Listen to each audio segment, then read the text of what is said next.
အားလုံးပဲမင်္ဂလာပါဒီနေ့မှာတော့ကျွန်တော်ကဒီစင်ကာပူမှာဒီဘတ်စကားနဲ့ရထားကိုအသုံးပြုပြီးကိုသွားခြင်းတဲ့နေရာကိုအလွယ်ဆုံးသွားလို့ရမယ့်နည်းလမ်းကိုပြောပြထားပေးထားပါတယ်အဲ့တော့ဗီဒီယိုလေးကိုအဆုံးထိလိုက်ပါကြည့်ရှုပေးကြပါဦးကျွန်တော်ကတော့ထုံးစံတိုင်းအောင်မျိုးစောပါကျွန်တော်ရဲ့ page ကလေးကိုလည်း like and follow ပြုလုပ်ပေးကြပါဦးကဲအဲ့တော့ဗီဒီယိုလေးကိုကျွန်တော်တို့စလိုက်ကြအောင်နော်ပထမဦးဆုံးအနေနဲ့ကျွန်တော်တို့ရဲ့ဒီဖုန်းထဲမှာ City Mapper ဆိုတဲ့ application လေးကိုတောင်းထားပါပြီးရင်တော့အဲ့ဒါလေးကိုဖွင့်ပြီးကျွန်တော်တို့က Gummy Somewhere ဆိုတဲ့ဥစ္စာလေးကိုနှိပ်လိုက်ပါနော်ပထမဦးဆုံးအနေနဲ့အဲ့ဒီမှာကျွန်တော်တို့ရဲ့ current location ကိုထည့်ပေးရမှာဖြစ်တယ်ပေါ့နော်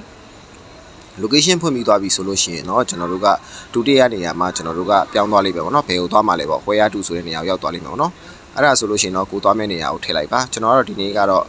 Club Quarry Central ကိုသွားမှာပေါ့နော်ကျွန်တော်တို့သွားမယ့်နေရာကိုရိုက်ထည့်လိုက်ပြီဆိုတာနဲ့ဒီမှာအောက်မှာရောက်မဲ့ကားနံပါတ်တွေနဲ့ကျွန်တော်တို့ကရထားလိုင်းတွေကိုဖော်ပြပေးမှာပေါ့နော်အဲ့တော့ဒီမှာဆိုလို့ရှိရင်ဒီ application လေးကကိုသွားမဲ့နေရာရဲ့ကုန်ကြမဲ့စိတ်ကိုပါဖော်ပြပေးတာပေါ့နော်အပေါ်ဆုံး line မှာဆိုရင်ကျွန်တော်တို့ကြည့်လိုက်ပါ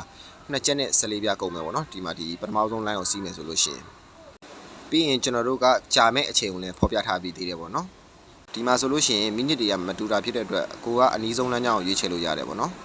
ကျွန်တော်ကတော့အပေါ်ဆုံးလမ်းကြောင်းကိုပဲရွေးချယ်လိုက်ပါတယ်အဲ့တော့ပထမဆုံးအနေနဲ့ကျွန်တော်တို့ကဒီ Changi Airport ကနေပြီးတော့ Terminal 3 Basement 2မှာသွားပြီးစီးရမယ်ဆိုတဲ့ဟာလေးပေါ့နော်ပထမဆုံးအနေနဲ့ကျွန်တော်တို့ကလမ်းလျှောက်သွားမှာဖြစ်တယ်ပေါ့နော်ပြီးပြီဆိုလို့ရှိရင်ကျွန်တော်တို့ကဒီChangi Airport ကနေပြီးတော့ Tanah Merah Station ကိုဒီအစိမ်းလိုင်းစီးသွားမှာဖြစ်တယ်ပေါ့နော်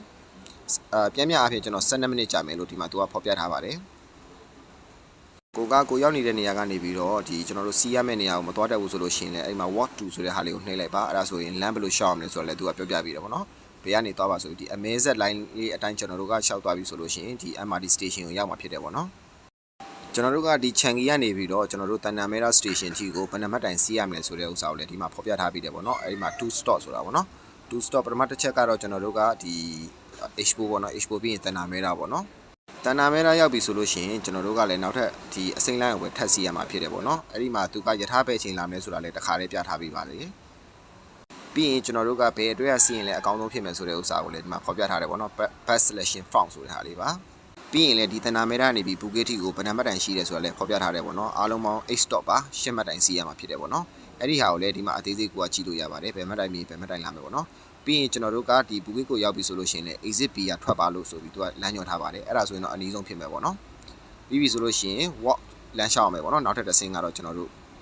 အဲ့ဒီလမ်းလျှောက်တဲ့ဥစ္စာလည်းထုံနည်းတူသွားပဲနှိပ်ပြီးကျွန်တော်တို့ကကြည့်လို့ရတယ်ပေါ့နော်ပြီးပြီဆိုရင်ကျွန်တော်တို့ကကားမှတ်တိုင်ကိုရောက်မှာဖြစ်ပါတယ်ကားမှတ်တိုင်မှာလည်းကိုစီးမဲ့ဒီနံပါတ်တွေကိုဖော်ပြထားတယ်ကြိုက်တဲ့ကားနံပါတ်ကိုတက်စီလို့ရတယ်ပြီးပြီဆိုလို့ရှိရင်တော့ကျွန်တော်တို့က6မှတ်တိုင်စီးရမှာဖြစ်တယ်ပေါ့နော်စုစုပေါင်းကြာချိန်က9မိနစ်ပါပြီးပြီဆိုလို့ရှိရင်တော့2မိနစ်လမ်းလျှောက်အောင်မှာဖြစ်ပါတယ်ဒီမှာတော့သူကအမဲဆက်တိုင်းလေးလျှောက်သွားပြီဆိုလို့ရှိရင်တော့ကိုသွားခြင်းတဲ့နေရာကိုရောက်ပြီဖြစ်ပါတယ်ဒီနေ့ကတော့ကျွန်တော်ကဒီမှာကအခက်အခဲဆုံးလမ်းကြောင်းတွေကိုရွေးပြီးဖော်ပြထားတာဖြစ်တဲ့အတွက်ပထမဆုံးတစ်ဆင့်အနေနဲ့လမ်းလျှောက်ပြီးတော့ကျွန်တော်တို့ကဒီယထာစီးမယ်ယထာစီးပြီးလို့ရှိရင်ကျွန်တော်တို့ကနောက်ထပ်ယထာတစ်ဆင့်ထပ်စီးတယ်ဟာနောက်ပြီးလို့ရှိရင်လမ်းလျှောက်ရမယ်ဟာပြီးရင်ကားတစ်ဆင့်ထပ်စီးရတဲ့ပုံစံမျိုးပြထားတာပါ